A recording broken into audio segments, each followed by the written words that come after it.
All right, today we're talking about email automation.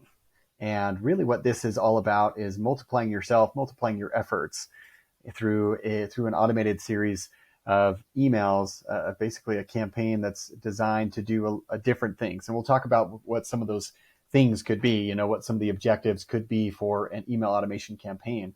But to start, here is the basic idea. It's very, very simple. You can see right here. So someone opts into maybe a form, you have a form on your website or a landing page that they go through and they put their name and email address into, and they get this first email. Okay, so maybe you're offering a free report, or you're offering a guide or a case study or something like that, and they get that through this first email, right? And then it maybe waits a day or two. There's a delay on that, and then email number two arrives in their inbox, and waits another day or two, and then email number three waits another day, email number four, and the sequence continues like this.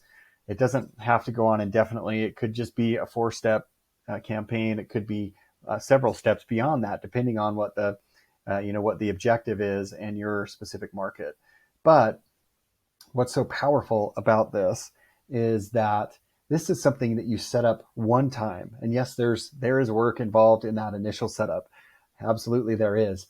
But once it's set up, it can be running for you automatically day and night, 365 days out of the year, in the background, really working for your business. And what's so neat about it is that once you have this designed and crafted and engineered, it allows you to show up in the same way every single time. Like there's no off days, or days where you're just not feeling it or anything like that, because this is already done, it's running, and it's going to show and present really well every single time.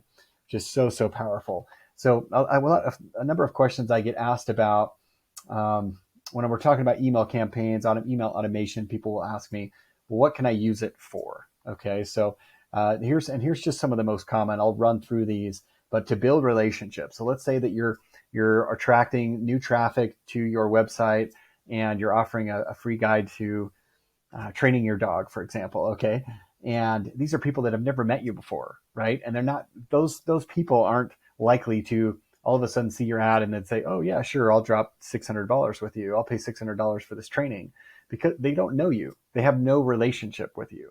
But email automation, an email campaign like this, allows you to really get to know the people, to demonstrate that you understand their situation, and that you've been working with people like this for a long time.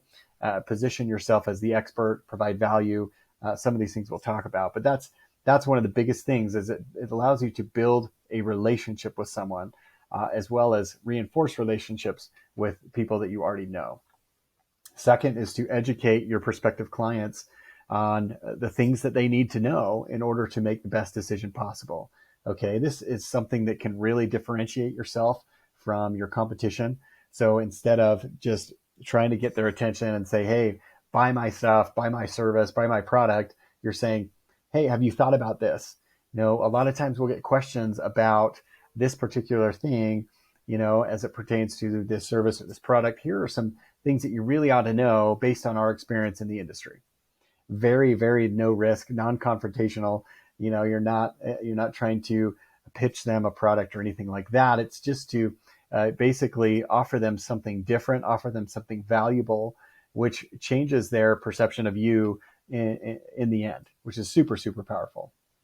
Also gives you a chance, these campaigns also give you a chance to debunk industry myths. It's a lot of things that people that are new to the industry just don't know. They don't know that they don't know, right? But you've been doing this for a long time. You obviously know what those things are, and you can point out those pitfalls to prospective clients to make their journey so much easier, make their experience so much better. You can also use these to address objections in advance. I love this tactic because you're going to get these objections one way or another.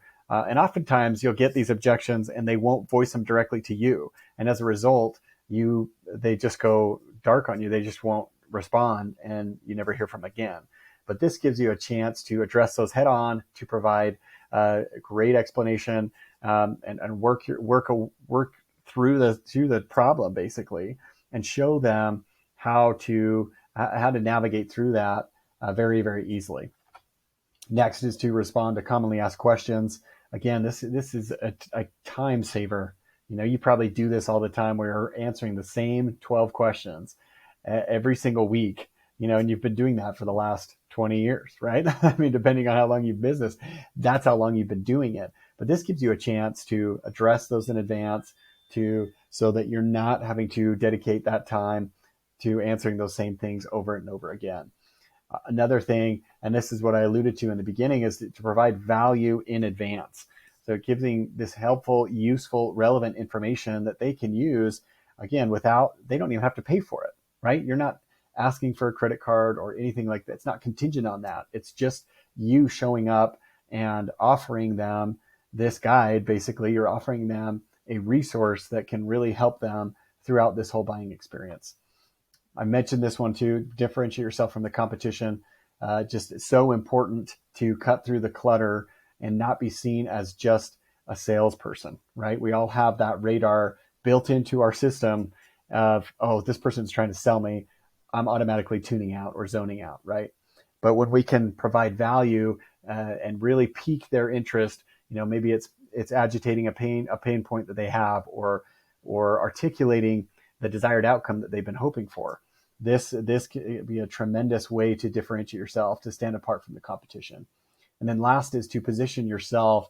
This really positions yourself as their advocate, okay, as a consumer advocate.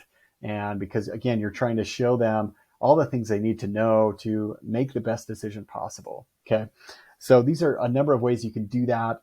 I would love to discuss this with you further. And like I said, it's a one-time investment in time and cost to get it up and going, but then it can be running for you day and night for indefinitely, really, and yeah, you can make changes, you can update it if you want, but you can just set it and forget it. And that's the power of this, is it can be, I think of it as like an oil drill, a rig that's just constantly pumping up and down, doesn't matter where you're doing, what you're doing, where you are. You could be on family vacation, you could not be feeling well, but it's still going, right? It's the ever steady machine in the background that's working for you. So if you have any questions on that, definitely give me a buzz. Love to talk to you more about that. And we'll talk to you soon.